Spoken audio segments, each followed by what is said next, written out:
The room smells like old wood and betrayal. Dust clings to the air, sunlight streaking through the blinds like prison bars across my face. My mother won't meet my eyes. My father is gripping the arms of his chair like he's preparing for impact. And then she says it. I'm sorry, but I saw her take it. That's my sister, Chelsea. Same blood, same childhood memories, same smile. Only now that smile is a knife serrated and gleaming. She's talking about the $18,000 missing from our parents' retirement fund. A fund I had access to, yes, but never touched. I open my mouth to speak, but I can't, because the look on her face isn't fear. It's calm, controlled, rehearsed, like she's been waiting to deliver this line for years. Set the tone with vivid present tense imagery and an immediate hook that demands attention. So before we unravel this intense story, take a moment to like the video and subscribe, but only if you genuinely enjoy what I do here. Invite viewers to share their thoughts in the comments, and if they've ever experienced something similar, don't hold back, spill the tea. Now get comfortable, maybe grab a warm drink, and let's dive deep into tonight's roller coaster of emotions. Chelsea was always the one who could twist a story into gold. When we were kids, she'd break a vase cry before I could say a word and get me grounded for a week. She was good, but this wasn't childhood mischief. This was character assassination.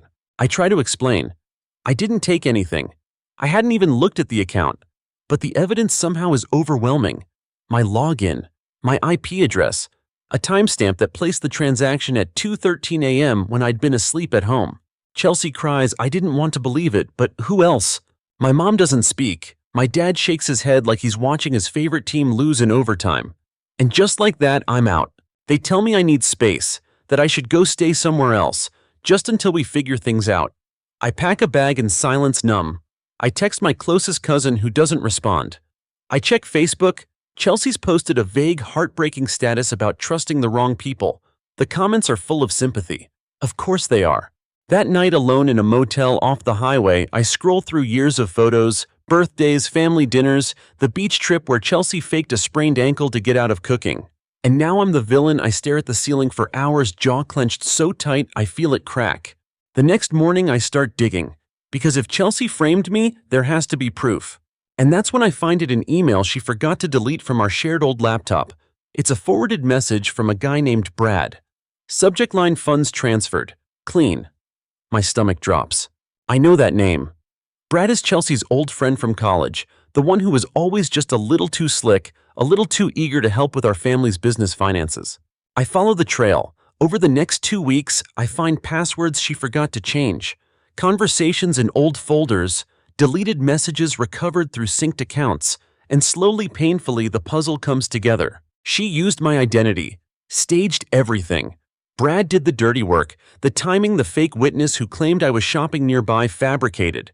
My entire life burned to the ground just so Chelsea could look like the responsible daughter holding it all together. But what haunts me more than the betrayal is the fact that it worked.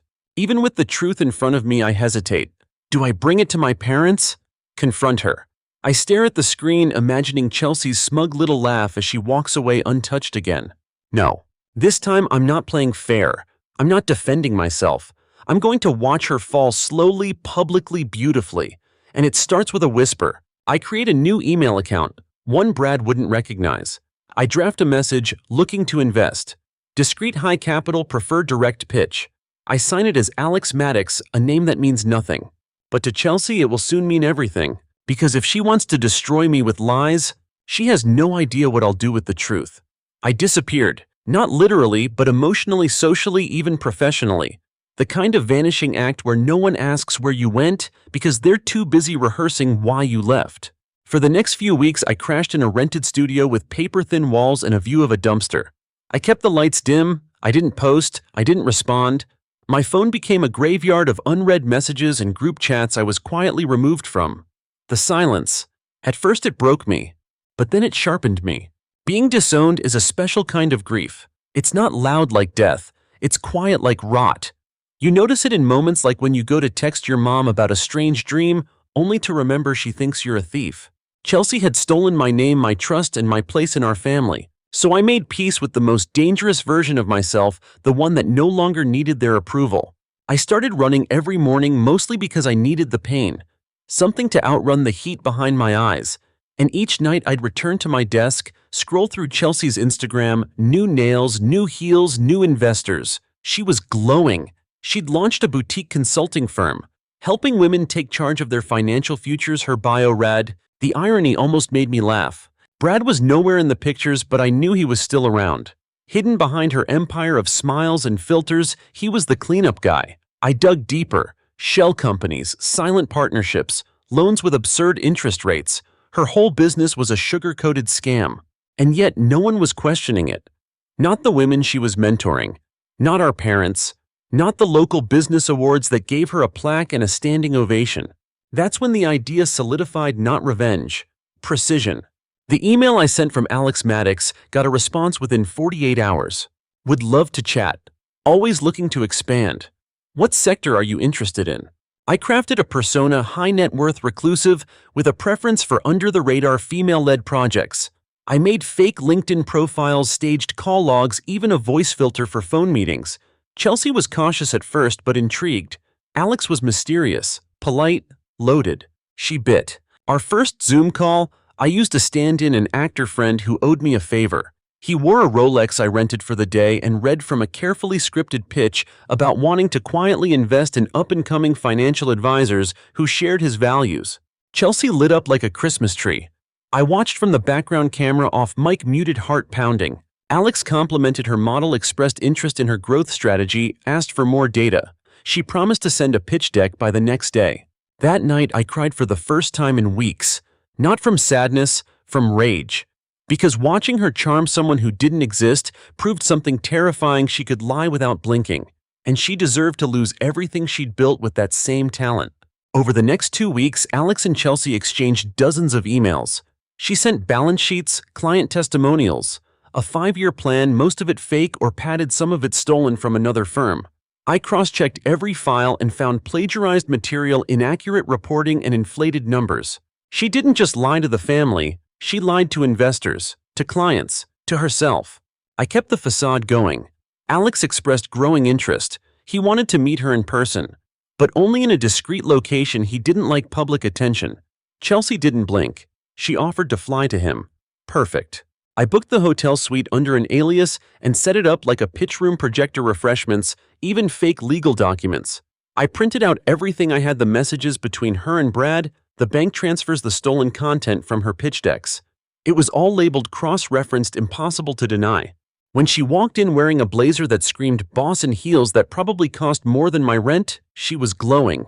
Until she saw me sitting there. Not Alex, I said softly. Her face went pale. What the hell is this? She hissed. I'd ask you the same. She turned to leave, but I locked the door behind me. Sit down, Chelsea. You're about to see what a real pitch looks like. I laid it all out meticulously. She tried to talk over me, but I didn't raise my voice. I didn't need to. Every slide, every screenshot, every bank transaction spoke louder than she ever could. Her face crumbled in slow motion. The smugness drained from her eyes as I explained the plan. I'm not here for an apology. I'm here to watch you burn. And you gave me all the gasoline. Then I handed her the final folder, a list of every real investor she'd duped, every woman she'd overcharged, every line of falsified income. On the last page, a printout of my email to the IRS. She screamed, but I didn't flinch. You wanted to ruin me, I whispered, leaning close.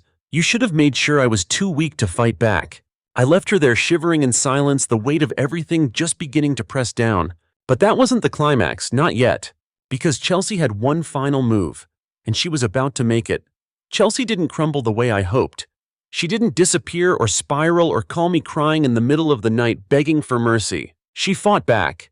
3 days after our showdown, I got an email from a journalist, someone I'd followed for years. They were working on a Women in Finance feature and had heard I was sabotaging a female entrepreneur with a vendetta over family drama. The message was polite, but the undertone was sharp. Chelsea had already spun the story. She'd painted herself as a victim, a rising star targeted by her jealous, mentally unstable sister. She even hinted at childhood abuse in an anonymous post that just so happened to match the exact timeline of my confrontation. I was ready for her to lie. I wasn't ready for how quickly the world believed her. Her followers rallied. Women I admired reposted her story. Hashtags about toxic sisters and misogyny inside families trended for a day. My inbox flooded with hate. I sat on the edge of my bed holding my breath. my laptop screen glowing with venom. I'd built a perfect trap, but I forgot that when people burn, they thrash. And Chelsea was lashing out with everything she had. It almost worked. For a week, I questioned everything. Maybe I was cruel. Maybe going undercover was too far. Maybe I should have just confronted her like a normal person and walked away. But then I remembered the motel, the way it felt when my parents looked at me like I was a stranger, the way Chelsea smiled while she did it. So I stopped flinching, and I started moving. I contacted every investor she'd pitched to in the last 6 months. As Alex, I reached out one last time to regretfully withdraw interest. I attached the anonymized report of her financial misrepresentations, no names, just facts. I sent a second version to a regulatory board.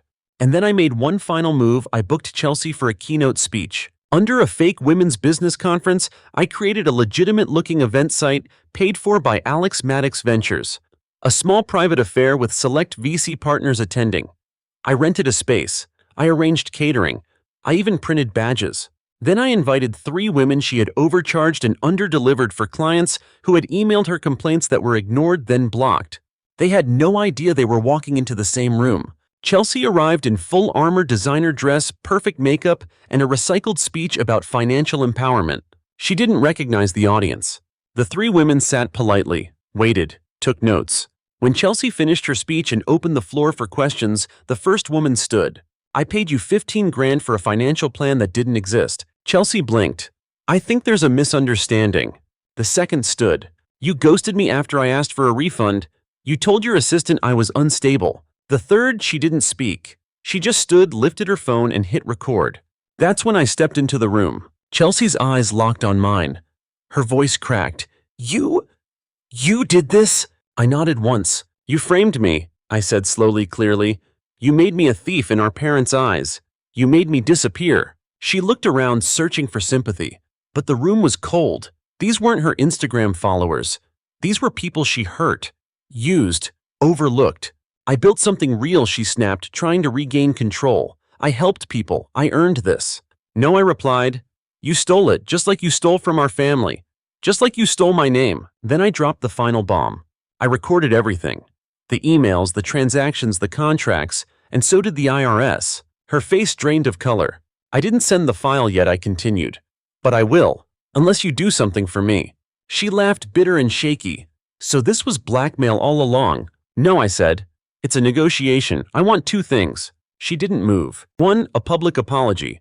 Not some vague PR stunt, a real one. You tell the truth. And 2, you go to our parents, and you give them the money back. Every cent. You sign over your claim to the trust. You give up everything you stole. Silence stretched like a razor between us. "If I do this," she whispered, "you'll destroy me anyway." I shook my head. "You destroyed yourself. I'm just offering you a quieter ending." She looked around at the women, staring at the empty chairs, at the fake name tags, the fake future she'd just pitched to thin air. And she nodded. But even as she agreed, I knew something else. Chelsea would never truly apologize. Not from her heart. But she would pretend, because for people like her, reputation is everything. That night, she posted a tearful confession on social media. She blamed stress, poor judgment, miscommunications, but in between the gloss, the truth flickered through. Enough to restore my name, enough to shake her kingdom. But I wasn't finished yet. Because her empire, it hadn't crumbled. Yet. Chelsea's apology trended for 36 hours. "I made mistakes," she sobbed into her camera. "I lost my way. But I want to do better. For the women I've let down, for my family, for myself." Cue soft piano music. Cue half-hearted comments about forgiveness. Cue a perfectly edited post of her walking along a beach in bare feet, captioned, "Healing isn't linear." She was brilliant, master of the aesthetic breakdown. The internet wept for her. But while she cried on camera, I was already moving the last chess piece. The IRS investigation I had triggered wasn't just a scare tactic, it was a fuse. The documents I sent outlined over $150,000 in underreported income, plus fraudulent business write-offs that included designer bags, luxury hotels, and even lip filler, all charged to her marketing account. Brad vanished the second it became real. I watched Chelsea's panic unfold through her social media like it was a live broadcast. The caption shifted, "Starting over. God gives his toughest battles to his strongest warriors." Then the brand deals started drying up. The speaking engagements mysteriously canceled. Even her assistant, a perfectly curated intern she flaunted like an accessory, posted a vague tweet about learning from toxic mentorship. I knew what was coming. The IRS froze her accounts pending investigation. Her assets were flagged. Her business license was put on probation. And the women I invited to that fake keynote, they filed a class action lawsuit. The walls weren't closing in. They were imploding. Still, she didn't contact me. Not until she had nowhere else to turn.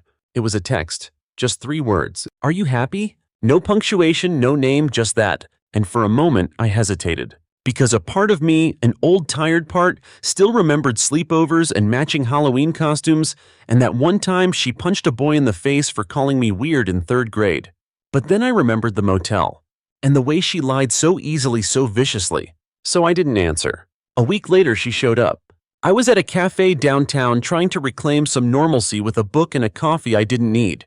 She walked in wearing sunglasses and a hoodie like she was dodging paparazzi. When our eyes met, I saw something new in hers. Fear. Can we talk? She asked. I stood, walked outside, let her follow. We sat on a cold iron bench in silence for a full minute before she spoke. I don't have anything left. I didn't reply. I lost everything. The money, the clients. Mom won't take my calls. Dad thinks I'm in rehab. A small bitter laugh escaped her. I'm living in a friend's basement. I'm eating ramen. I haven't washed my hair in a week. Is this what you wanted? I turned toward her slowly. No, I said, I wanted the truth. She looked down, her voice barely a whisper. I was jealous. That surprised me more than anything else. You were always the golden one, she said. You had integrity. You were good. And I was the disaster who made herself look like a hero. I thought if I took something from you, maybe I'd finally be enough. There it was. The truth. Ugly, raw, human. But it didn't change what she did. I'm sorry, she whispered. I believed her. For the first time. But believing her didn't mean I forgave her. I reached into my bag and handed her an envelope. Inside was a check not for her but for our parents. The money she stole reimbursed anonymously. She blinked. I want you to deliver that, I said, in person. I can't face them. You can, and you will. She nodded. Then she asked a question I didn't expect. Will we ever be okay again? I stared at the street, the blinking crosswalk, the woman walking her dog, the couple holding hands across the patio. I don't know. Because forgiveness isn't a light switch. It's a lock that rusts, and sometimes no key fits again. She left with the envelope. I didn't watch her go. Later that night, I posted my own statement. No tears, no music, just a photo of the bank statement, a screenshot of the apology, and a single caption. Truth always finds a way to shine. Within hours, my inbox filled with messages from women saying thank you. From whistleblowers, from sisters, from daughters, and from my mom. I was wrong, she wrote. I believed the wrong daughter. I cried then, not for the pain, but for the release. Chelsea would face legal consequences. Maybe not jail, but fines. Public disgrace. Ruined credibility. Her brand was done. Her name tainted. But me, I had my name back. And something even more valuable. Peace. It wasn't the downfall that satisfied me. It was the silence. No more headlines, no more posts, no more staged smiles or motivational quotes from a sister who once weaponized her charm like a scalpel. Chelsea disappeared, and the world moved on. The lawsuit played out quietly. Settlements were negotiated behind closed doors. The IRS levied penalties that wiped out what little she had left. Her accounts, her reputation, her brand gone. It was the slow decay of a public persona, and I watched every piece unravel like petals from a dying flower. But the family, that was a slower burn. Mom reached out first. After her text, she called. Her voice trembled, but she didn't cry. I should have listened, she said. I should have known my daughter better. The words were meant to heal, but they sliced.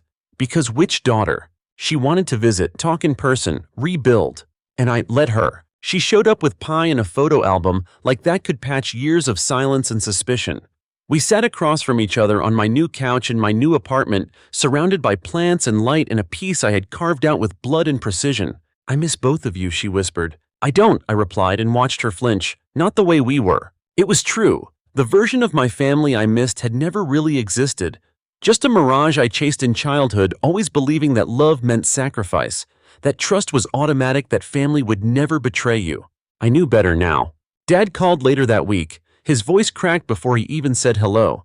You always paid attention, he said. We never did. The acknowledgement didn't heal me, but it helped. Chelsea, true to her word, delivered the reimbursement check. I know because Mom sent me a photo of it, her handwriting scrawled across the back. Forgiveness is a journey. But Chelsea never contacted me again. And that, I think, was the final gift. Because even after everything, even after the staged apology, the truth coming out, the public collapse, what lingered wasn't satisfaction or revenge. It was exhaustion. I was tired of being the wrong party, tired of justifying myself, tired of dancing around the wreckage of a relationship that had always been transactional at its core. So I chose something else: silence. I blocked her number. I archived the photos. I removed the last trace of her from my social media, my phone, my bookmarks. And I let her go. Not out of cruelty, out of survival. One morning, months later, I walked past the cafe where she last sat across from me. The bench was empty, the air still. I remembered how tightly she had clutched that envelope, how desperately she had asked, "Will we ever be okay again?" And I remembered my answer. I don't know, but now I do. We won't, and that's okay. Because in the ashes of that bond, I built something new. Not a business, not a brand, not revenge. Freedom. The kind that comes when you stop bleeding for people who cut you on purpose. I'd been framed, betrayed, erased. But in the end, I was the one who stayed standing. Not because I fought harder, but because I stopped playing her game and walked away on my own terms. Some people imagine revenge like a raging fire, loud, destructive, immediate. But what no one tells you is that the most devastating revenge doesn't come from explosions. It comes from absence. From walking away without a word. From reclaiming your name, your truth, and your space without waiting for validation or applause. Chelsea may have orchestrated my downfall, but she never anticipated what I'd do with the silence she left behind. She thought framing me would erase me. But it just erased her mask. I don't hate her anymore. That would still give her space in my heart. What I feel now is colder, sharper. It's clarity, the kind that comes from surviving the storm and learning to love the stillness afterward. Forgiveness isn't a gift you owe anyone. It's a boundary you set for yourself. And sometimes the truest form of healing isn't rebuilding what was broken. It's walking away from the wreckage and starting over somewhere else, under your own name, on your own terms. I still flinch when I hear her name in passing. I still remember the cold sting of my mother's silence, the way my father looked away instead of at me.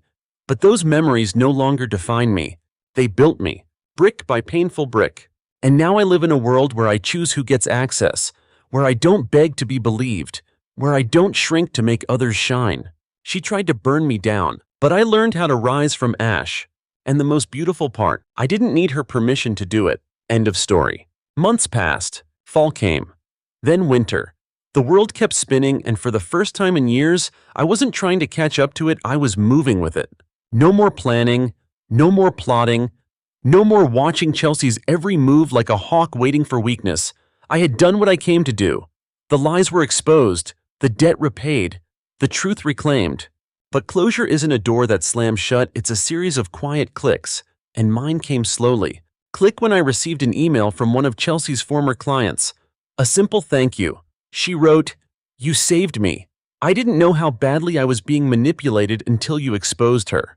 I got my money back, I got my dignity back." Click when I checked the business registry on a random Tuesday and saw that Chelsea's LLC had officially dissolved. No more facade, no more rebrands, just gone. Click when I finally deleted the backup folder labeled Insurance, Chelsea. I didn't need it anymore. I didn't need her anymore. And yet, I still thought about her. Not out of longing, out of grief. Because when you grow up with someone, share secrets, bedrooms, parents, you don't just lose a sister when they betray you. You lose history. And that more than anything is what haunted me on the quiet nights. I started therapy. I needed to unpack the guilt, the rage, the ache of being the forgotten sibling. The one who was fine. The one who always held it together until she didn't. And in those sessions, I peeled back layers of memory I didn't even realize were still bleeding. Like how Chelsea always got the window seat, or how she cried and got out of chores while I quietly scrubbed the dishes, pretending I didn't hear Mom call me the responsible one, with a tone that sounded more like disappointment than pride. Little things, petty things, but they added up. And now I was standing on the other side of the equation, realizing that being right didn't always make you feel better. Sometimes it just made you feel alone. But here's the twist. Loneliness isn't the villain I thought it was. It's just quiet. And in that quiet, I found myself. I started writing nothing public, nothing big, Just journal entries, bits of poetry, half-drafts of letters I'd never send.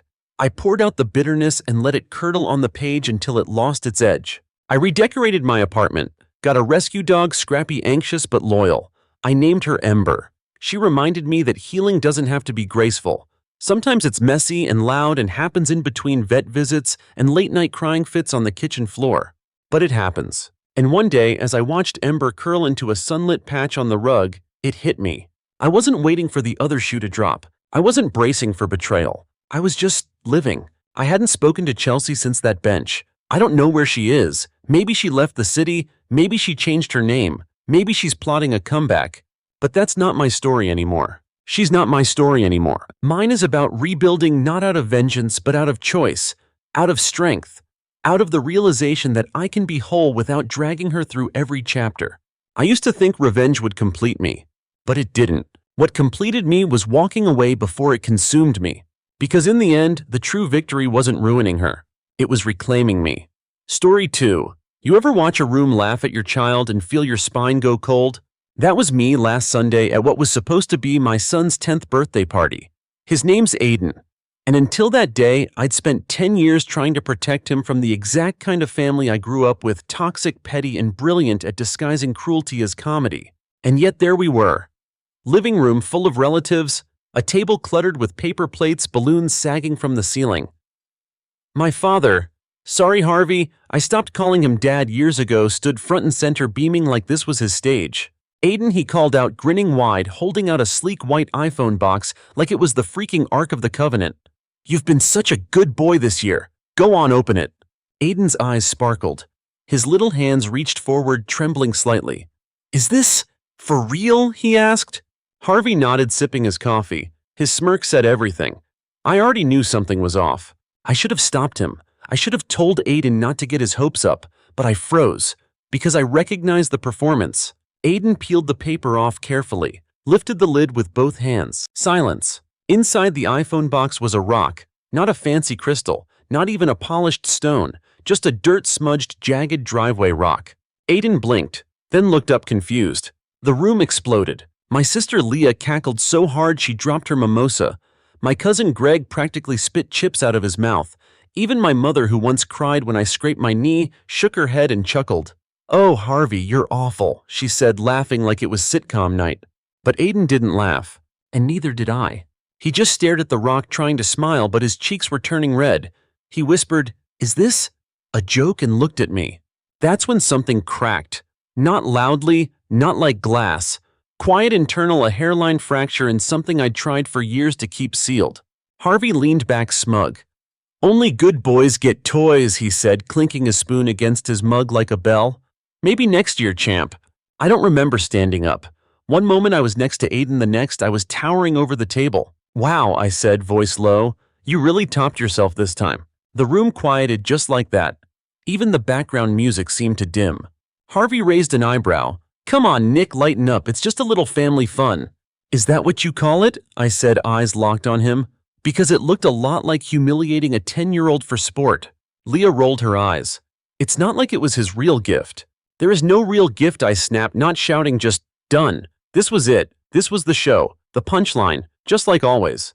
Aiden was silent, his hands clenched in his lap. And suddenly I was 10 again, in that same house, holding the same fake gift. My voice caught. He did the exact same thing to me, every year.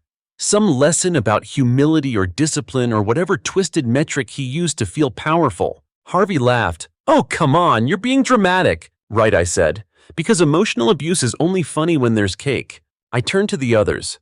You all saw it, you laughed, and not one of you thought to say, maybe this isn't okay. Silence again. I leaned down and said, Aiden, buddy, can you get something from the car for me? He nodded, still red-eyed, and slipped out. I turned back to Harvey. You spent your life belittling people smaller than you. Me, Leah, even Mom. You wore Dad like a trophy but never once did the work, and now you're trying to pass that on to my kid. Harvey scowled. You think I owe him something? He's 10. No, but you owe him basic human decency, something you never gave me. Aiden returned, clutching a different iPhone box. This, I said, taking it and handing it to him gently, is from me. Because you are a good boy, and you deserve better than this circus. He opened it. A real iPhone. Eyes wide. He looked at me like I'd just lifted the sun out of the sky. "Thanks, Dad," he whispered. Then I turned back to the table. I pulled out a sealed envelope and dropped it in front of Harvey. "What the hell is this?" he asked. I smiled. "The end of your influence." He opened it, his smirk fell. "Power of attorney," he muttered. "Revoked," I said. "Along with access to Aiden's trust fund. You're no longer listed as an emergency contact. And those accounts you helped manage for his college, all closed. Reopened under my sole authority." His eyes flicked to my mother. "You let him do this?" She blinked. "I didn't know." "Exactly," I said. "None of you know. You just watch, laugh, and sip wine while the next kid gets crushed." Leah narrowed her eyes. "What are you getting at?" I looked right at her. "You took $1,900 from Aiden's account last fall, said it was for books. I checked. It was for your bachelorette trip to Cancun." Her husband choked on his drink. "What?" "I have the bank screenshots, the signatures, the timestamps. You forged my name." Leah's face went pale. "It was just a temporary—" "It was theft," I said, "and the bank agrees." Harvey looked like he wanted to stand but didn't. "You're trying to break this family." "No," I said calmly. "You broke it. I'm just done pretending it works." I turned to Aiden. "Let's go." As we walked toward the door, Harvey's voice followed. "You leave now. Don't bother coming back." I paused, hand on the doorknob. "I left a long time ago. You just never noticed." We stepped outside into the cool evening air. The sky was fading pink. Aiden looked up at me. "Did I do something wrong?" he asked softly. I knelt in front of him. "No, bud. You didn't. You're perfect just the way you are." He hugged me tight. That was the moment I knew the cycle ended here. I wish I could say the fallout was slow, that people processed what happened and came around. But no, it was immediate. Less than 12 hours after I walked out of that house with Aiden, my phone blew up. Missed calls from Leah, a chain of angry texts from my mom. Even Greg, who never had anything to say unless he was 3 beers deep, sent a long message telling me I'd embarrassed the family. Embarrassed the family. Like they weren't the ones who laughed while a child was humiliated. I didn't answer. I didn't respond. I spent that morning on the couch with Aiden making pancakes shaped like planets and watching cartoons. For once, he wasn't hunched over like he was bracing for something. He giggled, ate 4 Saturns and a Jupiter. But by noon, my inbox had an unexpected guest, a message from a fraud investigator at the bank. "Mr. Carter, this is to confirm we've initiated a review of suspicious withdrawals from your son's educational account. We may require additional documentation and would appreciate your cooperation. Please reply to schedule a call." It was real. They were actually taking this seriously. By 4 p.m., I had an appointment with the investigator. By 6 p.m., I had a copy of the footage. Leah at the bank, smiling like she'd won a prize, scribbling my forged signature with all the confidence of someone who'd done it before. That same evening, I finally picked up a call not from family, but from my lawyer, Cassie. "You weren't kidding," she said after I sent her the documents. "This is textbook financial exploitation. And if Harvey really used Aiden's social security number, that's identity theft. We're not just looking at reimbursement, we're looking at possible criminal charges." I sat there quiet for a second. Then I said, "Good." Cassie didn't flinch. "You ready for the heat because it's coming?" I nodded. "Let it come." The next day I sent an email to everyone who was at that party. Subject line, "What you laughed at." In the body I wrote, "If you're wondering why I walked out, here's why. My son was publicly mocked and emotionally wounded and you all laughed. This wasn't an isolated joke. It was a pattern. The same one Harvey used on me now recycled onto the next generation. I have nothing left to explain. But if you're feeling confused, I suggest watching the attached video. And then asking yourselves, why did none of you speak up?" I attached the video clip, Aiden's reaction, Harvey's smug tone, the roar of laughter, and the silence that followed. No response, at least not right away, but they watched, I could tell. Because by that evening, Leah posted a cryptic message on Facebook. "Family isn't always blood. Sometimes it's venom." And Greg commented, "That's rich coming from someone who steals from kids." Boom. The infighting began. By the end of the week, Cassie had formally filed a report with the local police and fraud division. The bank was pursuing charges. Leah was panicking. She sent me a shaky voice memo. "Nick, can we talk?" I was desperate. I just needed a break. I was going to put it back. "Please." I didn't reply. But the real storm came from Harvey. He called. I didn't pick up. He left a voicemail. "Son," he began like that word still had meaning. "This family's a mess right now, and it's your doing. You've taken this too far. You've turned a harmless joke into a federal investigation. You need to come fix it." I replayed the message 3 times, not because I cared about the words, but because I couldn't believe he still thought I'd come fix it. I wasn't the family janitor anymore. The next weekend, Cassie and I sat across from Detective Yoon at the precinct. She was sharp, polite, and utterly unmoved by the family drama spin. "So your father opened 3 credit cards under your son's name," she said, flipping through the printouts, "with your address listed. Same handwriting, verified by phone using his own number." "Yes," I said, "I have the voicemail too." He admitted it, said it wasn't a big deal. Yoon raised her eyebrows. "It is. It's a felony." I nodded slowly. "Good." She clicked her pen. "We'll be pursuing this. It may take some time, but we'll get there." That night I told Aiden as gently as I could that we'd be dealing with some more mess, that some people might say things, that his grandpa and aunt might not be around anymore. He looked at me quiet, then asked, "Am I in trouble?" "No," I said, kneeling beside him. "You didn't do anything wrong, but sometimes adults mess up so bad they don't get to be around kids until they learn to be better." He nodded slowly. "Then can I still call you Dad?" That broke me. I hugged him tight. "Always.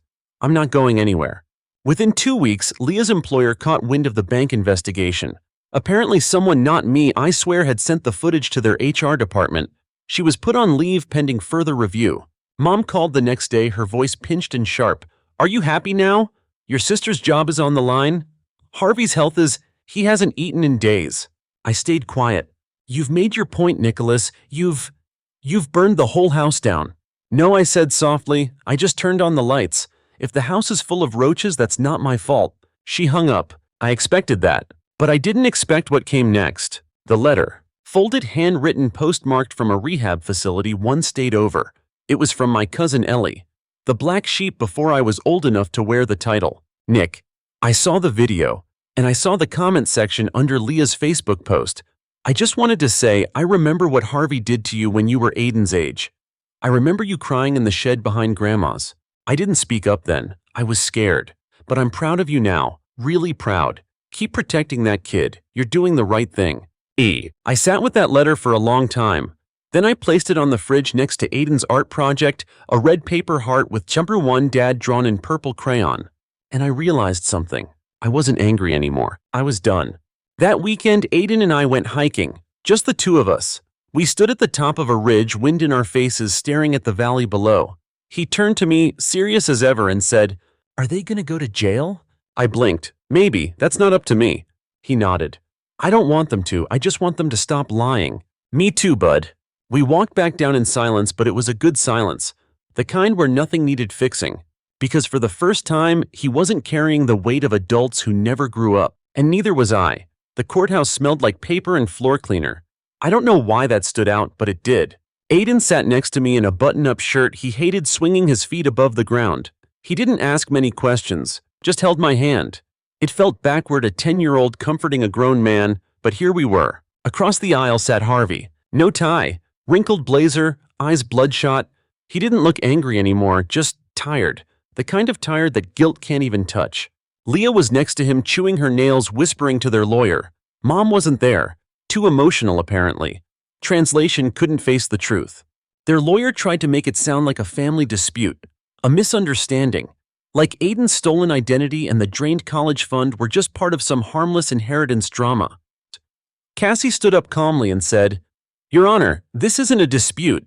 It's documented fraud against a minor." Then she handed over the proof. Bank records, footage, voicemails, even Aiden's school report showing how he started withdrawing from classmates after the birthday incident. The judge didn't say much, just nodded slowly, took notes. Then came the testimony. First up, the bank manager. He confirmed it. Leah signed my name. She didn't even use a different pen.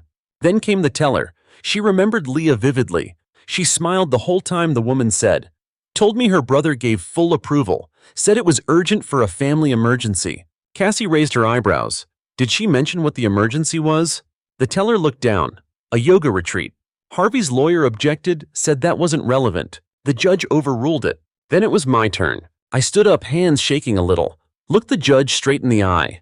"My father opened credit cards under my son's name," I said, and when I found out he didn't apologize, he said it wasn't a big deal, that Aiden wouldn't even use them. I paused. "Your Honor, My son's 9-digit future was treated like a gas station rewards program. The judge leaned forward. Do you have evidence of the credit accounts? Cassie handed over the folder. Inside 3 cards, all maxed, all linked to Harvey's phone number. Then she played the voicemail. It's just some cards, Nick. What's the harm? He's 10. He's not going to use them. Chill out. Harvey didn't even flinch. I kept going. My sister stole money from his account, money I worked to save for his education. And when I called her out, she said she was gonna pay it back. That was 6 months ago. Leah tried to speak. Cassie shut her down. You'll get your turn. When it was Leah's turn, she cried. Full waterworks, theatrical sighs. I made a mistake, she sobbed. But I was overwhelmed. I lost hours at work. I just needed a break. Cassie nodded. You mean Cancun? Leah froze. Cassie pulled out a printout. Leah's Instagram post from the trip. Healing under the sun with my girls. The judge rubbed his temples. Miss Carter, do you understand what forgery means? Leah sniffled. I do now. Harvey finally spoke when he was called to the stand. I didn't mean to hurt anyone, he muttered. I was just trying to help. I needed credit. I didn't think it would be traced back. Cassie didn't even blink. So you used your grandson's social security number because you needed credit. I was going to pay it back, except you didn't. Harvey said nothing. The judge looked over the documents again, took a long pause, then spoke. In my time on this bench, I've seen corporate embezzlement, identity theft rings, and Ponzi schemes. But I've rarely seen a child used like this by people who claim to love him. He turned to Harvey and Leah. You're lucky this is civil court. If charges escalate, you'll be dealing with prosecutors. Then he turned to me. Mr. Carter, thank you for coming forward. The ruling. Leah ordered to repay the $1,900 plus a $3,000 fine for forgery. Harvey fined and referred to the Financial Crimes Unit for identity theft investigation. Aiden's credit sealed and protected until age 21. Me awarded damages and full control of all future funds. It wasn't just a win. It was a line in the sand. Outside the courthouse, Leah ran after me. You've ruined my life, she hissed, mascara streaking. I looked her dead in the eye. No, I said. You did that the moment you chose a vacation over your nephew's future. She looked like she wanted to argue, but there was nothing left to say. That night I let Aiden pick dinner. He chose cereal. 3 kinds, all mixed together. We sat on the couch with bowls of chaos and watched a space documentary. Halfway through he turned and said, Do you think they're sorry? I shrugged. I think they're sorry they got caught. He nodded. I don't think I want to see them again. That's your choice, I said. And whatever you choose, I'll back you. He smiled, mouthful of marshmallows. Okay. Then he leaned on my arm and said, Thanks for fighting for me. I kissed the top of his head. Always. The media didn't pick up the case, but the neighborhood definitely noticed. People talked, quietly, loudly, at the grocery store, at the gym. Harvey didn't show his face for weeks. Leah shut down her socials. My mom kept her distance, probably hoping it would all blow over. But I wasn't looking for revenge anymore. I was looking for peace. And I was finally starting to find it. 3 weeks later, I got an email from a woman named Melanie. She was a social worker. Apparently, someone had flagged Harvey's case for possible elder fraud too. His history of co-signing loans using other people's details, mismanaging family trust money. I thought you should know, she said. This might only be the beginning. I read it twice, then archived it. Let the system do what it will. I had no interest in babysitting consequences. Instead, I focused on Aiden. We started a Saturday tradition bookstore breakfast. We'd pick one new book, one new snack, and read together. No phones, no noise. Just us. One morning, he picked out a journal and said, I want to start writing stuff down, just so I remember how I felt, good and bad. I nodded. That's a great idea. He opened it to the first page. Wrote 4 words. Only good boys heal. I stared at the page, then at him. He smiled. I didn't cry, but I wanted to. A month passed. I thought things would quiet down after court, that people would just move on, but family mess has a way of echoing even when no one's speaking. Then one morning, I got a call from a number I didn't recognize. I almost ignored it, but something told me to pick up. Nick, a soft voice asked, It's me, Mom. I leaned back in my chair. She hesitated, then said, Your father's in the hospital. Again. His heart. It's worse this time. I said nothing. He's asking for you, she added, for Aiden. That name, my son's name, coming from her mouth after everything, it felt like someone dragging a rusty nail across a chalkboard. I don't think that's a good idea, I replied flatly. He's dying, Nick. So was our relationship. And none of you called then. Silence. Then a whisper like it physically pained her. "I'm sorry." I hung up. I told Aiden later that night, "I kept it simple. Grandpa's very sick. He might not have much time." He looked at me with those steady brown eyes, my eyes, and asked, "Do you want to go?" I shook my head. "I don't think I need to." He thought for a moment, then nodded. "Okay, me neither." And that was it. We didn't go. A week later, an envelope arrived. No return address, just a shaky handwritten nick on the front. Inside was a letter from Harvey. "I know I don't deserve your forgiveness. I don't even know if I deserve to write this. But I wanted to try. I did wrong by you, and by him, especially him. I thought I was teaching lessons, but really I was just repeating what was done to me. I never figured out how to love without control. You did better. You broke the chain. That's something, maybe everything." I read it twice, then folded it and put it in the drawer with Aiden's journal. Not because I forgave him, but because I needed to know he finally saw it. That mattered more than any apology. Then came the funeral invite, slipped under our door. No note, just the time, date, and location, like it was a neighborhood barbecue instead of a memorial for the man who once told me I'd never amount to anything because I coddled my kid. I stared at the paper for a while, then turned to Aiden. "It's this weekend." He didn't ask what it was. He knew. "Do we have to go?" I considered it, not out of obligation but clarity. "No," I said. "We don't have to do anything." He looked relieved. So instead of dressing in black and sitting through speeches that would pretend Harvey was something he wasn't, we went to the mountains. Just the two of us. A flask of cocoa, a box of his favorite crackers. The air was crisp, the kind that clears your lungs and your thoughts. We reached the overlook around noon. Aiden stood at the edge and held up a small rock, one he'd painted with gold acrylic and red marker swirls. "What's that for?" I asked. He shrugged. "Closure." Then he threw it off the cliff. It bounced once, then disappeared. We watched it go. Neither of us spoke. The silence wasn't awkward, it was honest. And just like that, the ghost of Harvey left my shoulders. The fallout from his death didn't take long to surface. A week after the funeral, my mom reached out again. Not to connect, but to argue. "The will is a mess," she said on the phone. "He never updated it after you revoked his access. There's money, accounts, confusion. That's not my problem. You're still his son." "No," I replied. "I was his mirror. He just didn't like the reflection." She cried. I didn't. And that was the last time we spoke. Aiden and I rebuilt our lives in the quiet. No big declarations, no social media posts, just routine peace and presence. He started writing more. Little essays, comic strips. He titled one "The Boy Who Didn't Break." At school, he finally made friends who didn't treat him like a punchline. I watched him laugh again.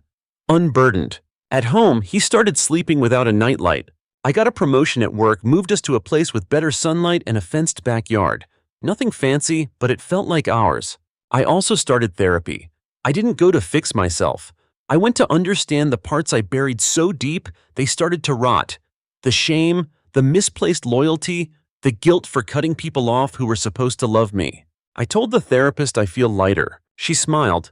That's what happens when you stop carrying other people's damage. One day I asked Aiden, if you could say one thing to him, now what would it be? He thought for a while, then said, "I forgive you, but I don't miss you." I nodded, same. 2 years later, Aiden stood on a small stage at school holding up a project called My Hero.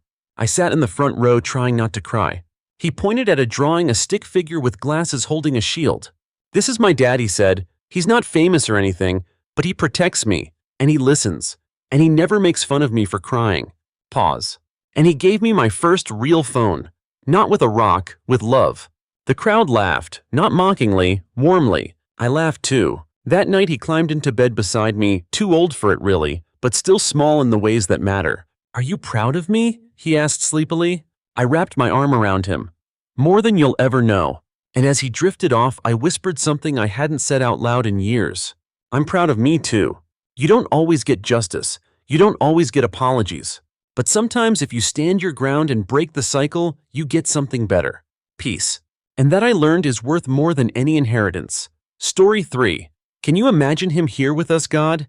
I'd lose my appetite. That line hit me like a punch.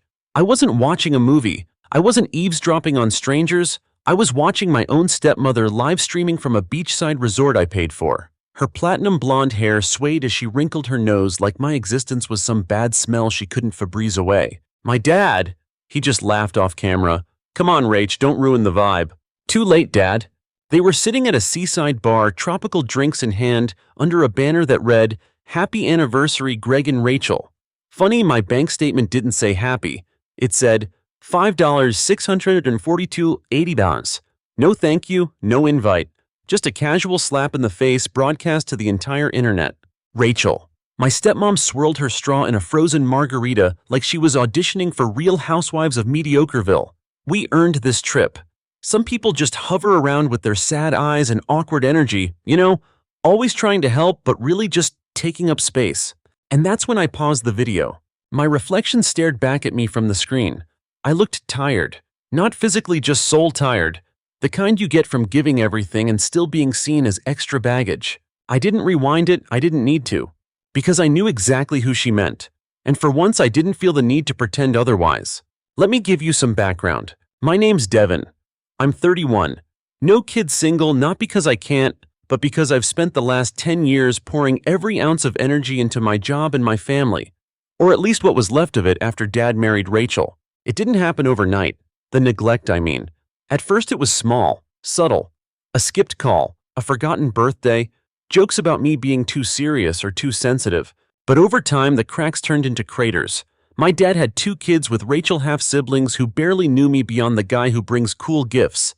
And Rachel, she played nice when she needed something, sweet as syrup when the bills were due, cold as a tax audit when they weren't.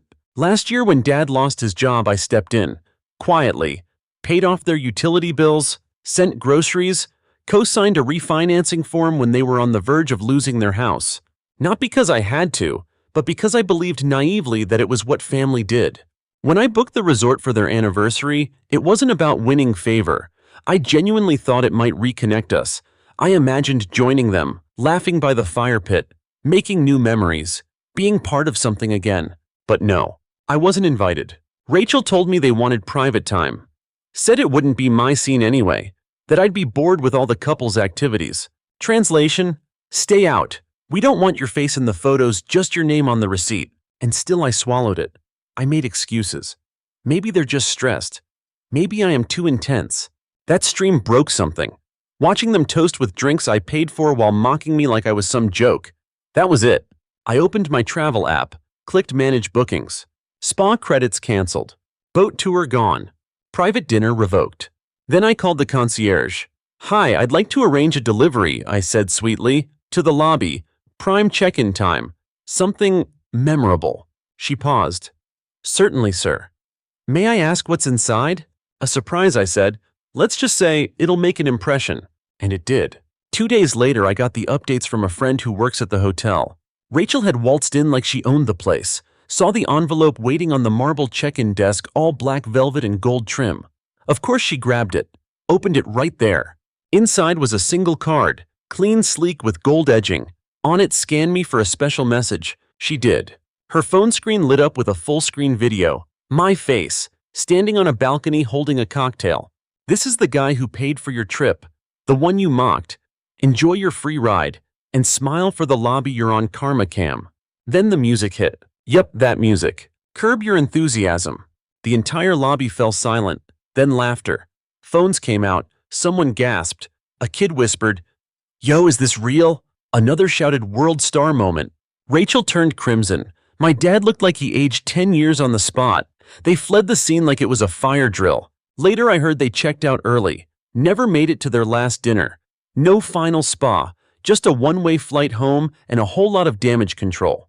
But here's the thing. That video, that wasn't revenge. That was a message. I exist. I see what you did and I'm done pretending. When they got back, they tried the usual script. Guilt, command, control. "We need to talk," my dad texted. Not hi, not sorry, just a demand. 7 p.m. Family dinner. Sure, why not? I went. Not to reconcile, to finish it. I walked into their house at exactly 6:59 p.m. Everything looked exactly how I remembered it.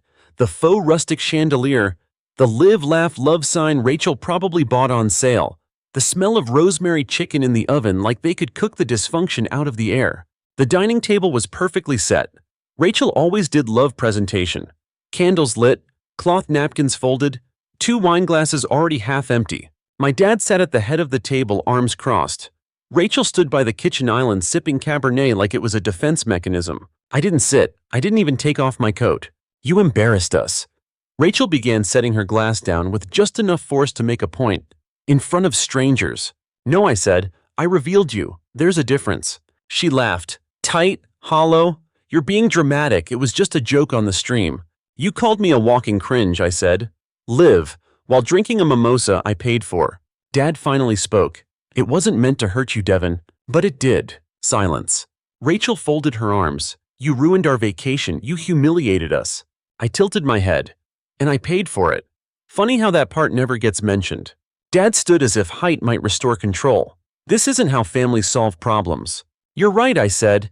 Families don't live stream their cruelty and pretend it's humor. Rachel scoffed. You've always been sensitive. Ah, the classic play. Stop, I said sharply. Let's not do that. Do what? Gaslight me. Minimize me. Make me feel like I imagined the last decade. Her face froze. I walked over to the table and placed a folder down. Black cover, crisp corners, inside printouts, bank statements, booking confirmations, screenshots, years of support, rent transfers, gift receipts, utility payments. Just in case you forgot, I said, flipping it open. Here's the Wi-Fi bill I covered for 6 months, the car down payment, the groceries, the school fees for your kids. Rachel's lip curled. We never asked you to do all that. No, I said, you just expected it, like breathing. My dad sat back down slowly. This is getting out of hand. I nodded. You're right, so let's fix it. Then I pulled out the final envelope. Inside, a notarized termination of financial responsibility. Starting today, I said, I'm done. No more bills, no more Venmo requests, no more family tax. Rachel's face drained of color.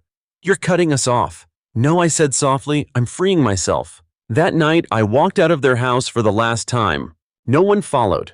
No one called after me, just the creak of the front door closing and the kind of silence that doesn't echo, it swallows. It should have felt awful. It didn't. It felt clean. The next few days were quiet. At first, then came the messages. Monday, Rachel, hope you're happy. Mason had to drop out of his art class. Tuesday, Dad, we need to talk. This has gone far enough. Wednesday, Rachel posted a Facebook status sad, when people you raised turn on you. But God sees everything. No names, of course, but I got the screenshots. People in the comments posted heart emojis and prayer hands. One woman wrote, I always knew Devin was ungrateful. Another asked, is this about the video? She deleted that one, fast. By Friday, I got a knock on my door. It was Mason, 14, hoodie up, eyes low. He handed me an envelope. From Rachel, I asked. He shook his head. From me. Inside, a birthday card I gave him 2 years ago. Still had the $20 in it.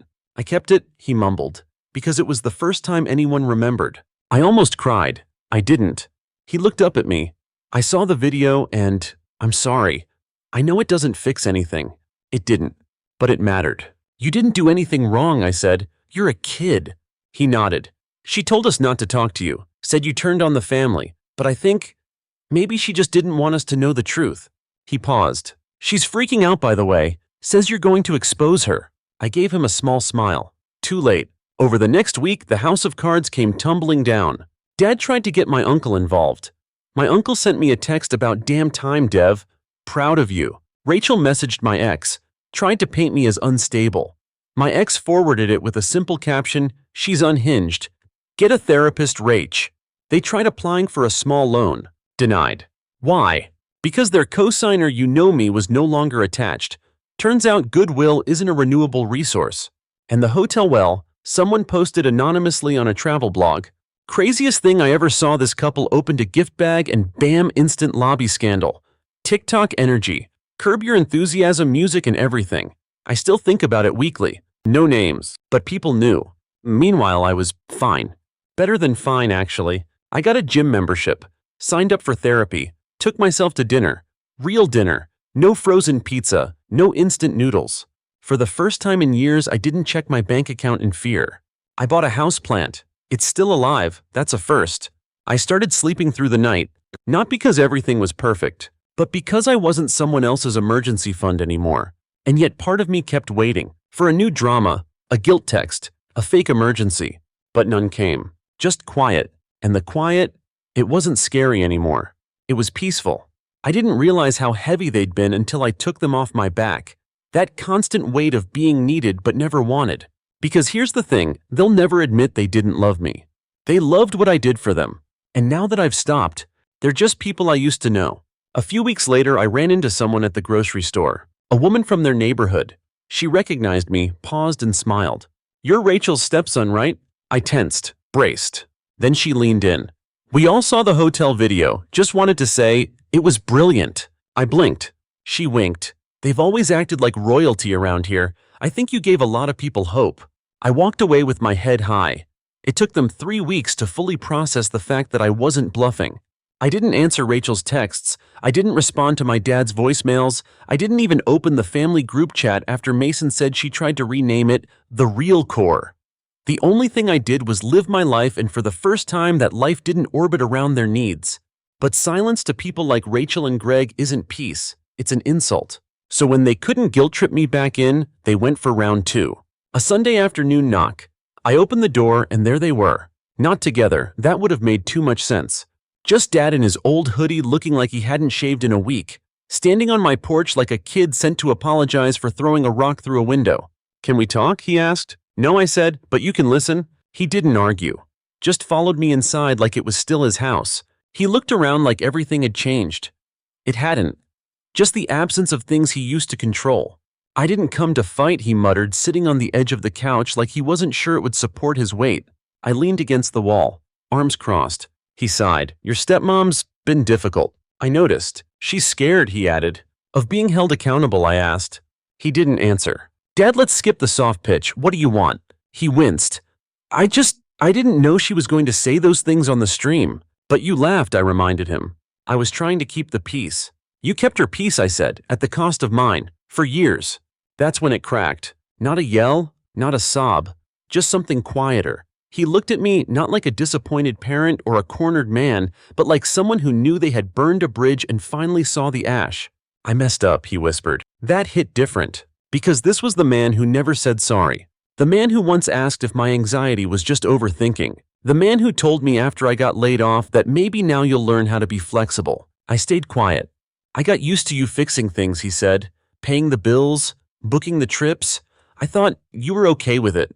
"You hoped I was okay with it," I corrected. "You didn't ask." He nodded. "I was proud of you," he said softly. "Just not enough to sit next to me at dinner," I said. He swallowed hard. "I want to make it right." That's when I pulled out the second folder. Inside, a detailed spreadsheet. A breakdown of every expense I'd covered in the last 5 years. No interest, no emotional tax, just raw numbers. "Start here," I said. "You want to make it right? Pay me back." He stared at the papers like they were written in fire. "I can't afford this," he said. "That's okay," I said, standing up. "Neither can I." He left without saying goodbye. 2 days later, I got an email. Subject line from Rachel. No text. Just an attachment. A PDF. It was a letter. Not handwritten, of course. Rachel wouldn't waste nice stationery on sentiment. "Devin, I've been advised not to contact you directly, but I'm breaking that advice to say this. You embarrassed us. You could have handled things like an adult. We didn't deserve public humiliation. But also, maybe we didn't deserve the trip either." That last line almost tricked me. Until she added, "If you care about your siblings at all, you'll reconsider cutting us off. This isn't just about you." Ah, there it was. Guilt gift wrapped in lowercase regret. I didn't reply. The next morning, Mason sent me a voice note. Just 14 seconds. "They're saying you ruined the family. But it already felt broken before the video." That one I saved, not out of sentiment, but as proof. Proof that someone else saw what I saw. That I wasn't the crazy one. Weeks passed. I got a new promotion at work. Bigger role, better hours. My first thought, wow, I don't have to send anyone money this time. I treated myself to a weekend getaway. Just me, a book, and the ocean. The silence wasn't empty. It was earned. But then came the twist I didn't expect. I was on my way to the grocery store when I saw her. Rachel, alone. At the pharmacy counter. She didn't see me at first. Her hair was in a messy bun. No filter, no ring. Just a woman scanning discount vitamins and arguing about coupons. I should have turned around, but I didn't. She looked up and froze. For a second, she looked almost human. Not cruel, not smug, just tired. I didn't say anything, but I watched her. Just long enough to see her panic. Like maybe I'd pull out a phone and start filming. Like maybe she was finally the one with something to lose. She walked out fast, didn't even get her receipt, That was the last time I saw her. A few nights later, I got a text from Dad. Just 5 words. I'm selling the house, thought you should know. I stared at the message. No ask. No plea. Just information. I didn't reply. I think the hardest part of walking away from toxic family isn't the distance. It's the quiet guilt that tries to follow you home. But here's what I've learned. Distance doesn't mean disrespect. Boundaries aren't betrayal. And sometimes silence is louder than any apology you'll never get. That night I lit a candle. One of those dumb little soy ones with some inspirational name like Midnight Courage or Letting Go. I sat on my balcony, and I thought about all the things they used to say. You always look so serious. Why are you so dramatic? You're overthinking. But I wasn't. I was waking up. They said I was selfish. But the truth is I gave until I was empty. They said I was cruel. But I was just honest. They said I abandoned them. But really, I saved myself. And for the first time in years, I'm not waiting for a knock on the door or a text that says we need help. I'm just living. Uninterrupted, I didn't hear from them again for months. No Merry Christmas, no Happy Birthday, no emergency texts about overdue bills or forgotten school fees. Just silence. Heavy, strange, and peaceful. I think they finally realized I meant it. That this wasn't a phase. This wasn't me throwing a tantrum or bluffing for attention. I had left the room, turned off the lights, and locked the door behind me. And it wasn't rage that fueled me anymore. It was relief. I didn't need them to apologize. I just needed them to stop pretending I was part of something I never really belonged to. A few months after that last awkward pharmacy encounter with Rachel, I started therapy. It was a small room with soft chairs and a window that overlooked nothing but a brick wall, and still it felt more honest than every family dinner I ever sat through. My therapist asked me in our second session, "What made you finally walk away?" I thought about it. Was it the live stream? The mimosa-fueled insults? The video that played in the lobby like a courtroom verdict? Maybe, but really it was something smaller, quieter. It was sitting at my own kitchen table one night eating microwaved lasagna and realizing I felt more seen in that lonely silence than I ever did around them. It was the truth that hit me mid-bite. I wasn't part of their family. I was their provider, their convenience, their fallback plan. They loved the version of me that didn't ask questions. The one who always said yes. The one who stayed quiet when they made cruel jokes because that's just how we talk. But when I finally spoke, when I stood up for myself, that's when they said I changed. That's when they said I turned against them. Funny thing is, I didn't change. I just stopped shrinking. I stopped cutting myself into pieces so they could stay whole. And when I finally became a full person, they called it betrayal. A few weeks ago, I got a letter in the mail. Handwritten, no return address. I almost didn't open it. Inside was a card. Simple, plain, no glitter, no gold edges, just one line. Thank you. You helped me leave too. No name. Just a weight I didn't know I was still carrying lifting. That's when it hit me. My story didn't just end in a hotel lobby or a canceled bank transfer. It had ripples. Someone somewhere watched what I did and saw a way out of their own cage. And maybe that's what matters most. Not revenge, not even justice. Just proof that freedom is possible. Sometimes I still get flashbacks, not of the dramatic stuff, but of the little moments. The birthdays where I got a gift card while Mason got a party. The Christmas where I paid for everyone's presents and they told people it was from Santa. The family photos where I was either cropped out or told to stand on the end. And the worst part? I was so used to it I didn't even flinch. That's how manipulation works. It doesn't always scream. Sometimes it just whispers, "Be grateful you're allowed to stay." One night I got dinner with an old friend from college. She asked me, "Do you ever miss them?" I sat with that for a second, then answered honestly, "No. I miss the version of them I hoped they'd be. I miss the idea of family. But the people themselves," I shook my head. "I don't miss the chair I wasn't allowed to sit in." She smiled. "That's a powerful thing to know." Yeah, it is. Here's what I've learned. You can love people and still choose yourself. You can walk away from blood and still have heart. You are allowed to set boundaries even if they cry, scream, or smear your name on social media.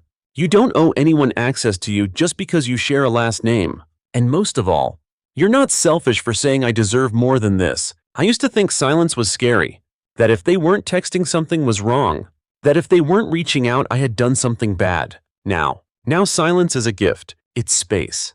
It's clarity. It's peace wrapped in stillness. I wake up, pour my coffee, check my phone, and feel absolutely nothing when I don't see a missed call from them. Not dread, not guilt, not grief, just quiet. And in that quiet I found myself again. The other day I passed a family in the park. 2 parents, 3 kids. They were laughing, tossing a frisbee, making bad dad jokes. For a split second, something inside me ached. Not because I wanted that exact life, but because I wanted to know what that kind of love felt like. The casual, easy, show up without asking kind of love. The kind that isn't measured in money or sacrifice. The kind that just is. But that ache passed quickly, because I realized I can give that love to people who choose me. To friends. To my future partner. Maybe even to kids of my own someday. I may not have come from that kind of family, but I can build one. On truth, on kindness, on real earned connection. So here's the final page. I'm not a victim, I'm not a villain, I'm not even a hero. I'm just a person who finally realized that love without respect is manipulation in disguise. And once I saw that clearly, I stopped trying to buy a seat at their table. I built my own, and guess what? At my table, everyone gets a chair. Everyone gets a voice. And no one gets erased. Thanks for reading my story. Maybe you've lived something like this too. If so, please know. You're not crazy. You're not too sensitive. And you're not alone. Sometimes the bravest thing you can do is walk away from people who taught you that love is earned through suffering. And sometimes walking away is how you finally come home. To yourself.